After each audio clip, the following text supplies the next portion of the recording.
joining us from the Oakland County Health Department. We were joined by the Michigan Department of Health and Human Services, now by the Oakland County Health Department. It is their medical director, Dr. Russell Faust, with us on the MegaCast. Dr. Faust, thank you for being with us again. Good morning. Thanks for the invitation to be here. Well, thank you for being with us. How are you? How's your team at the health department doing? We are doing well. We're keeping up. That's good to hear, as always. We've had some recent spikes in the local area and all throughout the state in various different areas of COVID-19 cases. Of course, most notably, it's the cases that have come from Harper's Brew Pub in East Lansing and then traveled out to Grosse Pointe and other areas. But we've also seen some other COVID-19 outbreaks throughout the state, including 3 individuals who tested positive for COVID-19 at Royal Oaks 5th Avenue. What does it look like? It seems like we're seeing a lot of food and restaurant establishments lately, bars, that are the place where these outbreaks are beginning. Do you believe there's a certain reason behind that? Well, I mean, certainly we're all pretty fed up with being imprisoned in our homes for the last 3 months, maybe more. And, I can certainly understand the frustration of the younger generation for wanting to get out and visit with their friends, go out for a drink and get close with their buddies. And I think as kind of things have been opened up, there's been an overreaction. The pendulum has swung a little bit too far in the other direction, and that I don't think the social distancing and mask wearing has kept up with these crowds of folks going out. I think the other challenge is that the younger generation sees this as an old person's disease. That is, they're young and immortal.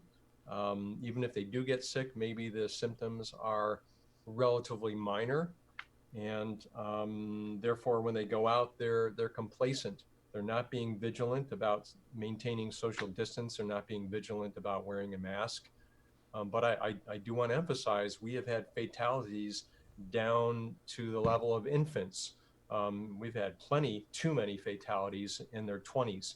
So this is not just an old person's disease or an old person's fatality risk. Dr. Russell Faust with us, the medical director at the Oakland County Health Department. Dr. Faust, quick question. Why aren't we seeing a number of these cases connected to all of the protests? Because in those cases, you had thousands of people gathered together, and while most of them were wearing masks, we're not seeing a spike in the cases of the protesters. Why do you think that is? It's a great question. I'm so glad somebody asked that.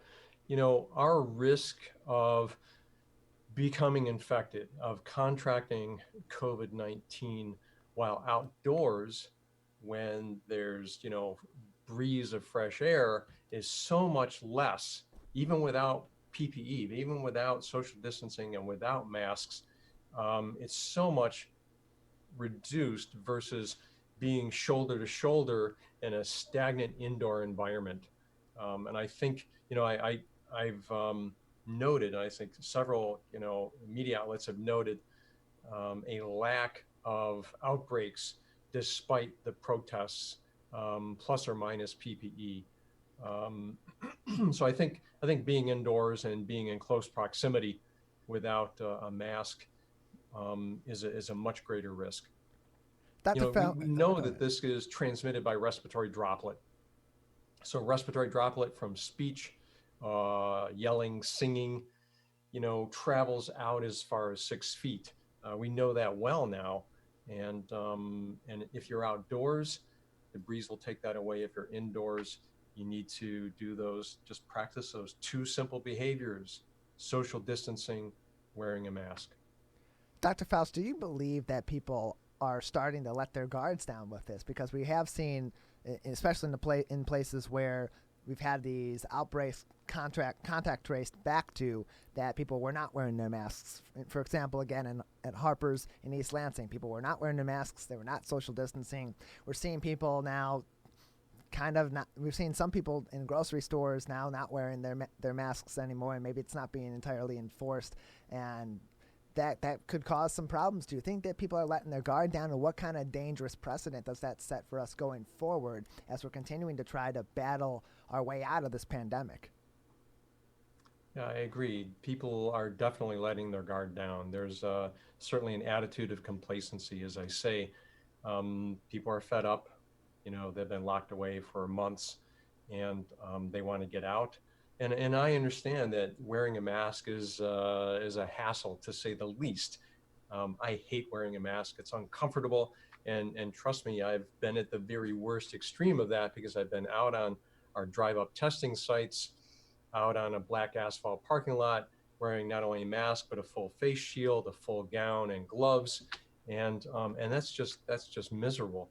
I think compared to that, wearing a simple cloth face cover to be able to go out in public is a small price to pay to keep yourself and your friends and loved ones safe. It is a sign of complacency. From my perspective, you wearing a mask when you're out simply shows respect and concern for others around you. It's the person wearing the mask is protecting those around them, really, not vice versa. They're not really protecting themselves. Studies have shown that if you are infected, but you're wearing a mask, there's still a fairly high likelihood of transmission to somebody next to you not wearing a mask, maybe 70%. If that person, if the person exposed to you is wearing a mask and you're not, there's a very high likelihood of transmission. If the person who is infected is wearing the mask and the other one is not, it drops that risk of infection significantly, maybe down to 5 or 10%. And if you're both wearing a mask, the risk of transmission, if you're within the 6 feet social distance, is 1 or 2%. So this can make a difference. We can put an end to this. What are your thoughts about testing, the antibody testing, not just the COVID testing to see if you do indeed have it at this point in time, but what about the antibody testing? Should people get that done?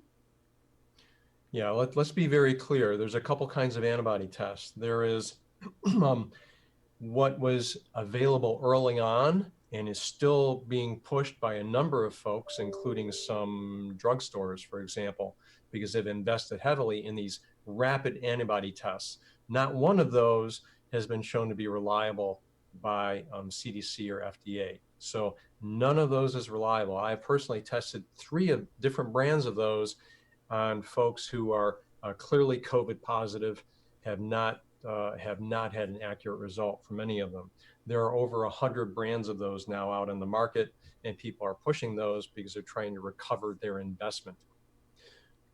Recently, there are now true serology tests. It's not just a finger poke and a little card to read those. We're talking a real blood draw, tourniquet, drawing a couple tubes of blood, spinning that down, sending that to the lab, and they're doing antibody titers.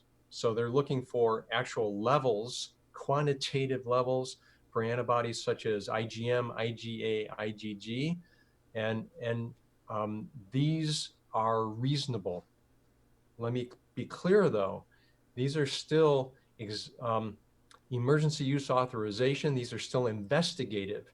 So all of these studies are, in fact, studies. They're clinical trials. So a number of the hospitals locally, regionally, are conducting clinical trials for serology, for antibody levels. There are a number of local groups that have contracted to do clinical studies with folks like the Mayo Clinic. So there are a number of those studies ongoing right now. CDC is conducting a study down in Detroit to look at serology. They're doing it through the blood bank. So folks that have donated blood, they're looking at antibody levels in those blood donations. But none of these are the rapid tests. So none of the rapid tests are reliable. None of the serology tests, rapid or otherwise, are diagnostic. They don't diagnose that you have COVID-19.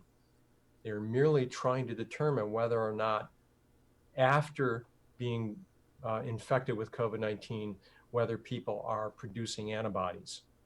And the next question is, if you do produce antibodies, is it at all protective? Does it provide any level of immunity? And we just have more and more questions. None of these have been answered yet. That's why CDC and others are conducting these clinical trials right now. Dr. Russell Faust with us. He is the medical director at the Oakland County Health Department.